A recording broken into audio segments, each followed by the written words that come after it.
Text data শুনলেই আমাদের মাথায় কি আসে? সাধারণত একটা স্থির ডকুমেন্ট, তাই না? কিন্তু যদি এটাকে আমরা একটা কাঁচামাল হিসাবে ভাবি, ধরুন একখণ্ড পাথর বা কাদামাটি, যেটাকে নিজের ইচ্ছে মতো আকার দেয়া যায়। চলুন আজ আমরা দেখব কিভাবে টেক্সটকে শুধু পড়াই যায় না, বরং এর ভেতরের স্থাপত্যটাকেই নতুন করে গড়া যায়। আর এটাই তো সবচেয়ে বড় চ্যালেঞ্জ, তাই না? ভাবুন তো, আমাদের কাছে বিশাল বিশাল সব ফাইল, যেমন একটা ওয়েবসাইটের প্রতিদিনের লক্ষ লক্ষ ভিজিটরের লগ ফাইল কিংবা কোনো বড় রিসার্চের ডেটাসেট দেখলে মনে হয় যেন তথ্যের এক বিশাল পাহাড়।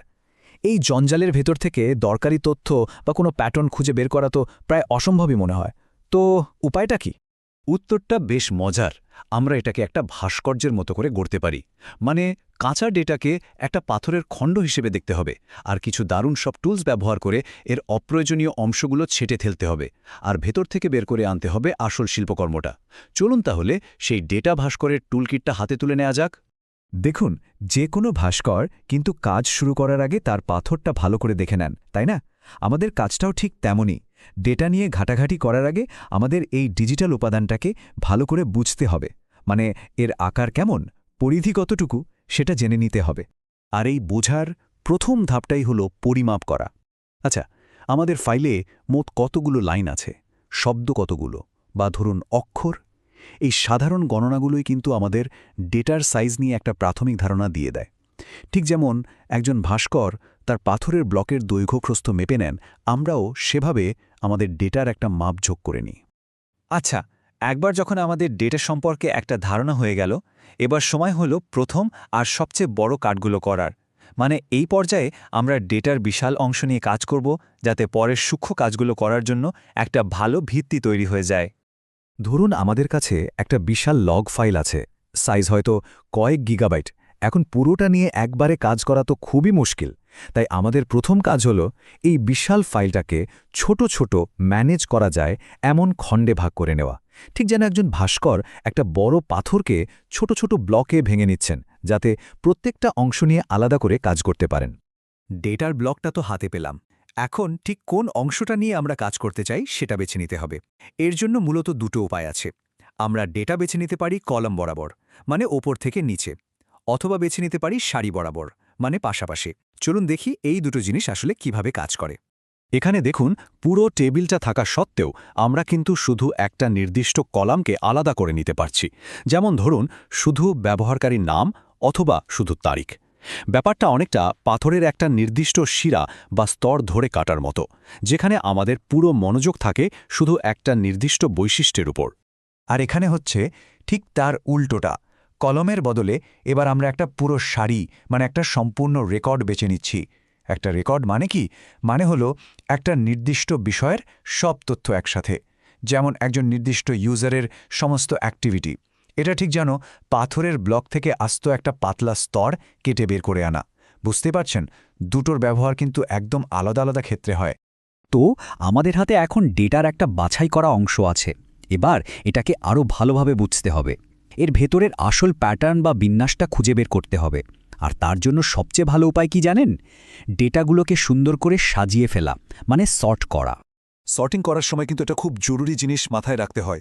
কম্পিউটার সাধারণত অক্ষর হিসাবে সর্ট করে, তাই সে 10কে 2 এর আগে রেখে দেয়। কেন? কারণ তার কাছে 1 অক্ষরটা 2 এর আগে আসে। কিন্তু আমরা যখন সংখ্যা নিয়ে কাজ করছি, তখন তো আমাদের আসল মান অনুযায়ী সাজাতে হবে। একেই বলে নিউমেরিক্যাল বা সংখ্যাসূচক সর্ট। এই ছোট্ট পার্থক্যটা বুঝতে পারাটা কিন্তু খুবই জরুরি। আর সবচেয়ে মজার ব্যাপার কি জানেন?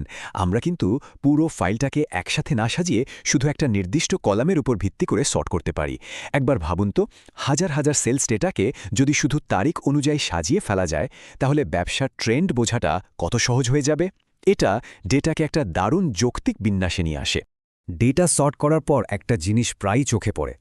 একই লাইন বারবার এসেছে। এখানেই ইউনিক কমেন্টার জাদুর মতো কাজ করে।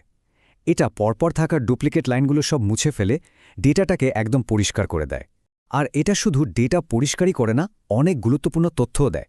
যেমন কোন এরর মেসেজটা সবচেয়ে বেশিবার আসছে সেটা এক মুহূর্তে গুণে বের করে ফেলা যায়।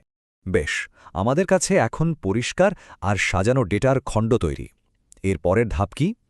এবার বিভিন্ন খণ্ডকে একসাথে জোড়া লাগাতে হবে, অথবা তাদের মধ্যে মেল অমিল খুঁজে বের করতে হবে। ঠিক যেমন একজন ভাস্কর মূর্তির আলাদা আলাদা অংশকে জুড়ে দিয়ে একটা সম্পূর্ণ রূপ দেন। দুটো ফাইলকে একসাথে করার জন্য আমাদের কাছে মূলত দুটো উপায় আছে।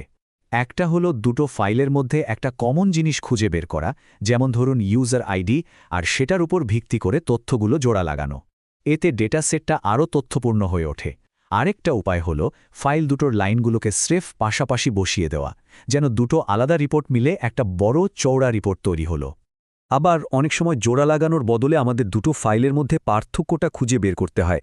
আমরা লাইন বাই লাইন মিলিয়ে দেখতে পারি যে কোন কোন রেকর্ডগুলো আলাদা, অথবা আরও গভীরে গিয়ে ক্যারেক্টার বাই ক্যারেক্টার তুলনা করে দেখতে পারি ঠিক কোন জায়গায় ছোট্ট একটা পরিবর্তন হয়েছে।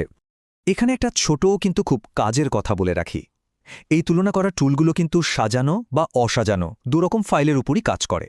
তবে ফাইল দুটো যদি আগে থেকেই সর্ট করা থাকে, তাহলে তুলনা করার কাজটা অনেক বেশি দ্রুত আর নিখুঁতভাবে হয়। আমরা কিন্তু প্রায় শেষের দিকে চলে এসেছি। আমাদের ডেটা এখন পরিষ্কার, সাজানো আর জোড়া লাগানো, মানে ভাস্কর্যের মূল কাঠামোটা তৈরি। এখন সময় ফাইনাল টাচ দেওয়ার বা শেষ মুহূর্তের পলিশ করার। আর এই কাজটাই করে ট্রান্সফরমেশন বা রূপান্তর কমান্ড। এটা একটা খুবই শক্তিশালী টুল, যা দিয়ে আমরা ডেটার ভেতরের অক্ষরগুলোকে বদলে দিতে পারি, যেমন সব ছোট হাতের অক্ষরকে বড় হাতের করে দেওয়া বা কোনো অপ্রয়োজনীয় চিহ্নকে পুরোপুরি মুছে ফেলা।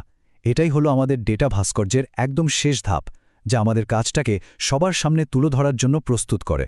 তাহলে চলুন পুরো যাত্রাটা একবার এক ঝলকে দেখে নিই। আমরা শুরু করেছিলাম কাঁচামালটাকে মেপে, মানে গণনা করে। তারপর বড় বড় কার্ড দিয়েছি বিভাজন আর নির্বাচনের মাধ্যমে। এরপর সর্ট আর ইউনিক কমান্ড দিয়ে এর ভেতরের কাঠামোটা খুঁজে বের করেছি। বিভিন্ন অংশকে জোড়া লাগিয়েছি আর তুলনা করেছি। আর সবশেষে রূপান্তর কমান্ড দিয়ে ফাইনাল ফিনিশিং টাচ দিয়েছি। দেখুন প্রত্যেকটা ধাপ কিভাবে আমাদের কাঁচা ডেটাকে একটা অর্থপূর্ণ শিল্পকর্মে পরিণত করল। এখন এই টুলকিটটা তো আমাদের সবার হাতে।